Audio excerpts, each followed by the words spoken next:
Shalom, saya sekarang berada di Penang, Malaysia, dan diminta untuk membuat video tentang langkah-langkah sederhana meditasi Alkitab. Baik, sebelumnya mari kita berdoa. Bapa di sorga, pada saat ini kami akan mengikuti langkah-langkah sederhana untuk memeditasikan Alkitab. Biarlah ya Bapa, pelajaran ini akan jadi berkat bagi kami semua. Dalam nama Yesus kami berdoa. Amin. Oke, jadi karena ini untuk kepentingan pelatihan atau diklat Master Guide Skill 1, maka saya menganjurkan kepada kakak-kakak yang akan mengajar nanti untuk Bible Study. Saya tahu ada juga kakak-kakak yang mahir dalam Bible Study. Misalnya Kak Sony Maromon, Kak Richel Sumlang, dan saya yakin kakak-kakak pendeta yang lain. Apalagi kalau yang dari gerakan 1000 misionari ya. Ini lebih mungkin tahu dari saya. Tapi karena saya diminta, saya memberikan beberapa langkah ya. Jadi ini langkah sederhana untuk meditasikan Alkitab. Saya langsung pada langkah-langkah ya, karena kalau proses meditasi kita harus mulai dari contoh-contohnya dulu, apa latar belakang Alkitab tentang meditasi Alkitab. Tapi saya ini langsung fokus kepada langkah-langkahnya. Oke. Mungkin langkah ini bisa sedikit terbalik, tetapi yang saya bagikan ini yang saya biasa lakukan. Oke. Jadi meditasi Alkitab yang perlu kita tahu dasarnya adalah dari peristiwa ketika Tuhan menurunkan mana kepada bangsa Israel. Bahwa mana itu turun selalu pada waktu pagi. Demikian pula belajar Alkitab. Belajar Alkitab itu harus dilakukan lebih baik ya, lebih bagus. Meditasi Alkitab itu dilakukan pada waktu pagi. Oke, kita tiba pada langkah-langkah. Langkah yang pertama adalah tentunya berdoa. Nah, langkah pertama adalah berdoa. Nah, sebenarnya kalau kita meditasi pagi, maka pada malam pasal yang kita akan baca kita telah siapkan. Jadi ibarat kalau di cerita mana turun dari langit atau dari surga, bejana untuk mengumpulkan mana ini Alkitab. Bejana untuk mengumpulkan mana itu telah disiapkan pada waktu malam. Sama dengan ketika orang berangkat, terus siapkan sesuatu itu pada waktu malam dan subuh kita akan berangkat. Nah, seperti begitu. Jadi sebenarnya langkah pertama tadi menyiapkan satu bagian Alkitab untuk kita baca. Oke, tapi itu adalah langkah mempersiapkan diri untuk meditasi Alkitab. Tapi saya buat ini adalah langkah ketika kita sudah memulai meditasi Alkitab. Jadi langkah pertama adalah berdoa. Langkah kedua adalah baca perikop itu berulang. Jadi berulang bisa 5 kali, bisa lebih dari 5 kali. Saya kasih contoh, dan ini biasanya ayat yang digunakan untuk pelatihan meditasi ya, ayat yang biasa digunakan dalam pelatihan meditasi, yaitu di dalam Lukas ya, Lukas pasal 19. Oke, Lukas pasal 19 ya. Lukas 19 itu bercerita tentang Sakeus ya, Sakeus. Oke, Lukas pasal 19. Oke, Lukas pasal 19. Jadi ulangi, langkah pertama adalah berdoa. Langkah kedua, baca perikop atau bagian dari pasal itu 5 kali atau lebih dari 5 kali ya. Saya kasih contoh Lukas 19 ayat 1 sampai ayatnya yang ke-10 dengan perikop Sakeus. Baca saja. Oke. Sebelum membaca, jadi setelah berdoa tadi dan kita akan baca, sebelum membaca, kalau boleh buanglah dari pikiran kita cerita tentang Sakeus. Bahwa kita tidak pernah baca cerita tentang Sakeus. Jadi berupaya buang. Jadi seperti anak kecil. Jadi kita tidak tahu itu cerita Sakeus. Baru kemudian membaca. Baca seperti biasa. Bacalah seperti seorang anak kecil. Sakeus. Yesus masuk ke kota Yeriko dan berjalan terus melintasi kota itu.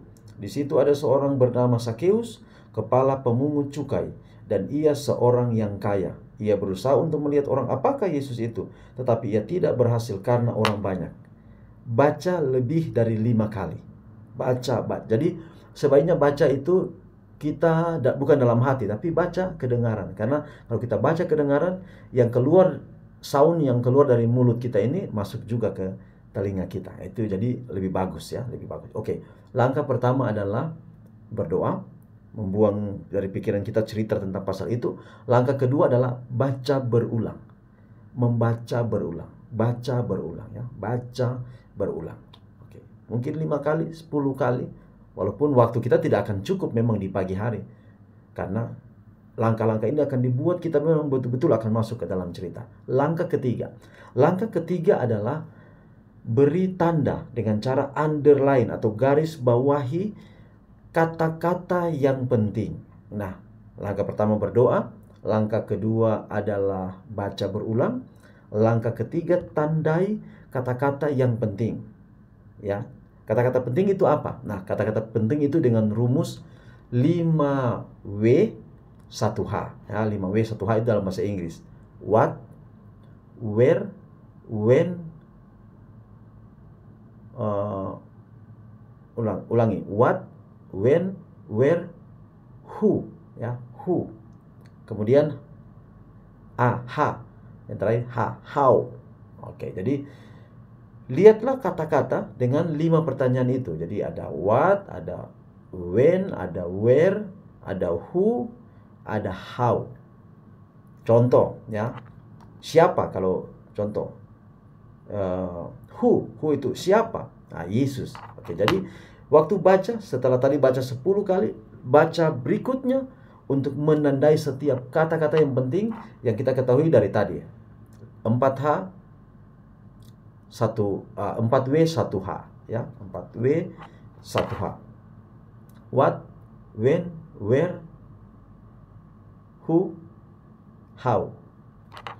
Jadi misalnya di ayat 1, Yesus masuk ke kota Yeriko dan berjalan terus melintasi kota itu. Nah, bisa jadi semua kata ini penting. Oke, enggak apa-apa. Jadi kita kasih garis saja yang penting-penting. Yesus misalnya. Oke, Yeriko misalnya. Nah, Yeriko itu kota juga itu penting. Kota. Karena bukan bilang kampung Yeriko, tapi kota. Supaya kita dapat gambaran. Oh, kalau kota, kita dapat bayangan tentang apa itu Yeriko. Kemudian berjalan. Nah, itu ada kata kerja di situ. Berjalan. Kemudian melintasi. Nah, melintasi. Kota juga sudah. Jadi langkah ketiga adalah underline. Berikan tanda pada kata-kata penting.